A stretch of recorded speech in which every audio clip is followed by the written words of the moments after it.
Autoridades federales iniciarán, ya lo escuchó usted, un proceso de discusión para impulsar la regulación del uso de las redes sociales entre niños y adolescentes. Los adolescentes vamos a ver cómo entran, ¿no?, en el paquete, pues. De acuerdo con la presidenta Sheinbaum, la propuesta no busca limitar la libertad de expresión ni censurar contenidos, sino revisar mecanismos tecnológicos que favorecen el uso prolongado, ojo con esto, de las aplicaciones. La adicción a las redes sociales puede dañar el futuro de México. Así lo aseguró la presidenta Claudia Sheinbaum este 3 de agosto, como parte del debate nacional para regular el uso de estas plataformas. El 20 de julio, Sheinbaum anunció foros regionales con el objetivo de conformar, mediante el debate nacional y el consenso, una propuesta para regular el uso de plataformas digitales y redes sociales en niñas, niños y adolescentes.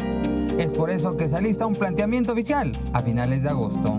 Todo esto que está ocurriendo en el mundo, México no puede hacerse a un lado y decir, bueno, pues no, porque no vaya a ser que alguien diga que estamos prohibiendo. No, es una discusión colectiva, madres, padres de familia, jóvenes, niñas y niños. Jonathan Haidt, psicólogo social y profesor de liderazgo en la Universidad de Nueva York, hizo una propuesta a la presidenta. Las democracias del mundo empiezan a decir, basta, no con nuestros hijos.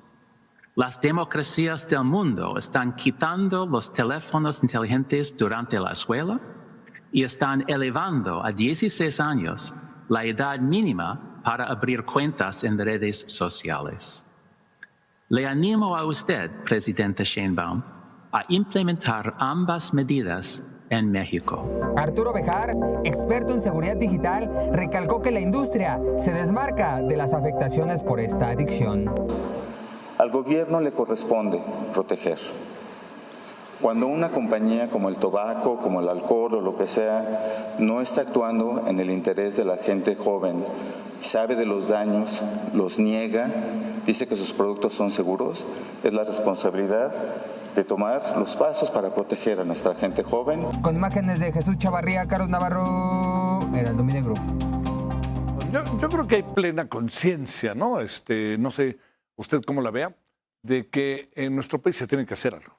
Y tan es así que algunos estados ya lo están haciendo, Querétaro, ¿no? O sea, que yo creo que eso no está en tela de juicio.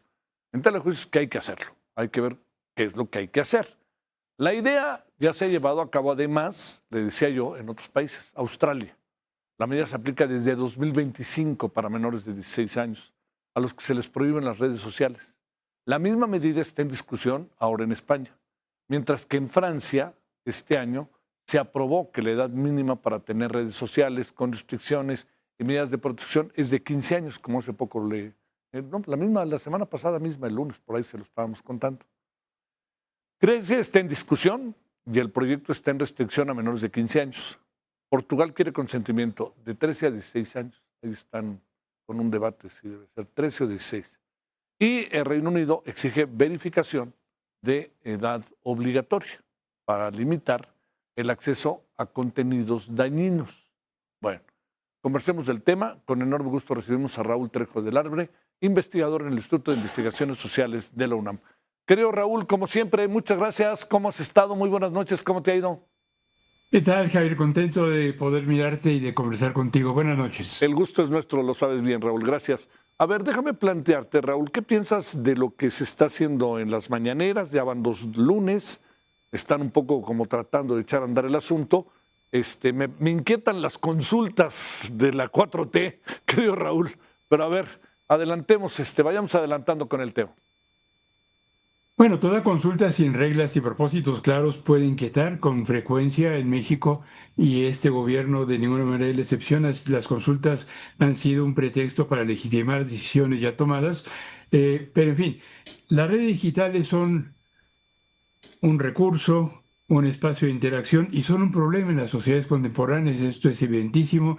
La serie de experiencias nacionales que mencionabas hace un momento confirma que el de las redes es un problema global. A mí me inquietaría en primer lugar que el gobierno de la presidenta Sheinbaum esté preocupado por las redes digitales, no tanto por su influencia en los niños y jóvenes, sino porque no les gustan a nuestros gobernantes muchos contenidos no educativos, no de trivia y políticos y artísticos, sino los contenidos políticos en donde no les va muy bien a los gobernantes mexicanos hoy en día en las redes digitales. Aquella idea de las benditas redes que decía el presidente anterior fue superada por una intensa costumbre de crítica de los ciudadanos al gobierno en las redes digitales. Bueno, habría que separar entonces los contenidos que tienen que ver con la discusión pública de los contenidos que suelen mirar los niños y jóvenes. Y entonces preguntarnos qué queremos, pero también qué podemos hacer con lo que yo llamo las redes sociodigitales. Es un prurito académico, pero es que redes sociales son todas las que tenemos, nuestros grupos de amigos, etcétera, etcétera. Las redes sociodigitales son una realidad que no se puede soslayar. ¿Qué quisiéramos de ellas? Bueno, quisiéramos que fueran espacios libres de mentiras, abundantes como lo están, pero de manera mucho más ordenada en información fructífera, en información cierta, en información para la educación y la cultura, pero son lo que son, y en parte son lo que son porque el negocio son los clics o el scrolling, la búsqueda constante de imágenes y contenidos. Las redes digitales han acostumbrado a varias generaciones ya de usuarios suyos a preferir mucho más la cultura visual que la cultura escrita, de tal manera que quizá una de las maneras de enfrentar o de, no diré contrarrestar, de paliar algunos de los efectos negativos de estas redes sea mejorar el entorno en el cual las están consumiendo, sobre todo los niños y adolescentes, ofrecer muchas más opciones de lectura, muchas más opciones de discusión en la casa y en la escuela, pero prohibirlas, yo tengo reservas en primer lugar, porque una regulación de las redes sola puede ser externa a ellas en un país como el nuestro. Sí. El Estado mexicano, por muy sólido y activo que sea, no puede determinar cómo funcionan las redes que tienen su sede en California, por ejemplo. Es muy ilusorio tratar de normar redes o cualquier sistema de cómputo que no está asentado en nuestro país. Y en segundo lugar, y por último, Javier, habría que revisar con más detalle experiencias recientes como las que se mencionaban hace rato. Australia es el ejemplo internacional, lo fue hace más de un año cuando se prohibió el uso de las redes para los niños, creo que de menos de 15 años o algo así. La realidad hoy es que en Australia los jovencitos se han vuelto expertos en burlar las restricciones que les pone el gobierno. Un reportaje del New York Times, creo que la semana pasada, documentaba de qué manera este intento para apartar a los niños mayores de 12 años y a los jóvenes de las redes ha sido más un fracaso que una buena experiencia. A ver, el método que está siguiendo el gobierno, ¿qué te parece respecto a estos dos temas? A la regulación y el tema que tiene que ver directamente con la discusión, que así llaman, el debate, que así llaman respecto a cuál es la edad idónea y qué hacer con los teléfonos celulares, qué hacer con el internet, qué hacer en los salones de clase, qué hacer los padres y madres de familia, todo eso. Yo creo que antes de regulación tenemos que tener y propagar información. Pero bueno, la presidenta habló en el segmento que mostraste hace un momento de recomendaciones y regulaciones. Las recomendaciones son muy útiles, pero me parece que la decisión acerca de cómo y cuánto utilizan los niños y jóvenes, adolescentes, los teléfonos celulares o las redes digitales en cualquier dispositivo de esta índole, debe ser de los padres. Y me parece que sería incluso una intromisión del Estado tratar de impedir que los jóvenes y los jóvenes sobre todo tuvieran acceso a este tipo de redes, una intromisión por lo demás difícil de mantener y difícil de cumplir. A ver, otro de los asuntos, ¿piensas que el tema del derecho de las audiencias lo están reciclando, lo están teniendo con algún objetivo, que al final en el tema de la regulación, radio, televisión, medios, al final quien va a acabar decidiendo todo es el propio gobierno? ¿Qué ves ahí, Raúl? Bueno, el gobierno y su partido ya decidieron. Lo que ahora se está discutiendo y comentando mucho es un documento de lineamientos que reglamenta la ley en materia de telecomunicaciones y radiodifusión, que fue expedida hace un poquito más de un año, en junio se publicó, si no me equivoco, del año pasado. Es una ley que reemplazó a la que teníamos desde el año 2014 y que en materia de derecho de las audiencias se ha mantenido casi de manera idéntica en lo fundamental. Hubo algunos regateos cuando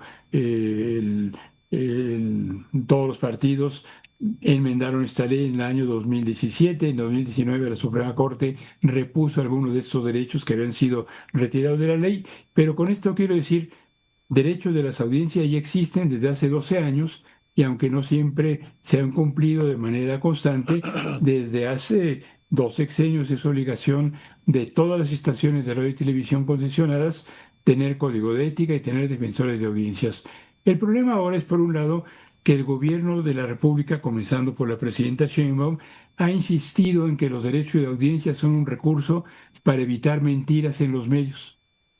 Y bueno, por fortuna, la ley que el mismo gobierno promovió y cuyo partido aprobó junto con otros más en el Congreso el año pasado, no permite utilizar a los derechos de las audiencias como motivo para modular o para normar los contenidos en los medios.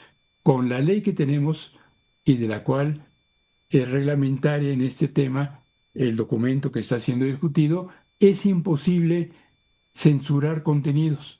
Yo entiendo mucho las preocupaciones de muchísimos comentaristas y expertos y dirigentes políticos de oposición que están de lo más inquietos porque se les ha dicho y se ha informado que a partir de estos lineamientos se va a censurar a los medios. Yo honestamente no encuentro motivo para ello. Hay un par de cosas que es importante eliminar o sí, retirar de estos lineamientos, sobre todo la manera como sugieren que la autoridad reguladora, que hoy depende del gobierno federal, la Comisión Reguladora de Telecomunicaciones, pueda intervenir en última instancia en las decisiones de los defensores de audiencia para, si no le gustan las decisiones de estas defensorías, imponer o no sanciones a los medios de comunicación. Pero fuera de esto, creo que son lineamientos que resuelven de buena manera la obligación para reglamentar lo que ya está en la ley. Lo que ya está en la ley no a todos nos gusta del todo, pero yo creo que esa es una discusión que tuvimos y que se resolvió de una u otra manera el año pasado. ¿La presidenta a las mañaneras deben tener derecho de réplica o no? A sabiendas de que no son un programa de televisión, no son un programa de radio, pero tienen una difusión que, pues sí, sin la menor duda es mayúscula, Raúl. Tienes razón. El derecho de réplica, como está normado en la legislación mexicana, y hay una ley específica de derecho de réplica a la cual se refieren estos lineamientos, pero es una ley que existe desde hace 10 años, esta legislación solo regula contenido, solo le permite a la gente afectada por algo que se dijo en los medios replicar por lo que se dijo en tales medios. Si la presidenta me aludiera mañana en la conferencia y yo considerara que me difamó, por ejemplo, no tendría por qué serlo, pero si así fuera, es una hipótesis. Yo no podría inconformarme con base en esta ley ante lo que se dijo en Palacio Nacional, pero sí podría inconformarme ante el Heraldo, si es que transmitiera en televisión esta mañanera, o el Canal 11 que la transmite enteras. Tendría que poner mi réplica ante el defensor de audiencias del medio en cuestión y esperar que se resolviera. Claro, la presidenta cuando dice información falsa, que lo dice con frecuencia, o cuando descalifica a comentaristas críticos o políticos de oposición, que lo hace con frecuencia, actúa con la alevosía que le da el poder que ejerce, porque lo que ella dice es multiplicado por muchos medios, comenzando por los medios manejados por el gobierno, los llamados hoy medios públicos. Un ciudadano mencionado desfavorablemente en este foro que tiene la presidenta tendría que acudir a cada medio si quisiera replicar ante lo que se dijo reproducido en todos ellos. Claro, hay legislación en materia de legislación penal y legislación civil que ahí sí podría ser empleado para responder a lo que dijo la presidenta, pero yo diría que el mejor derecho de réplica ante lo que se dice en las mañaneras lo tenemos en las urnas cada vez que hay elecciones federales. Sin duda. Raúl, te mando un gran saludo, que tengas buena noche y gracias por tu tiempo. Abrazo, Javier. Buenas noches. Muchas gracias. Hasta luego.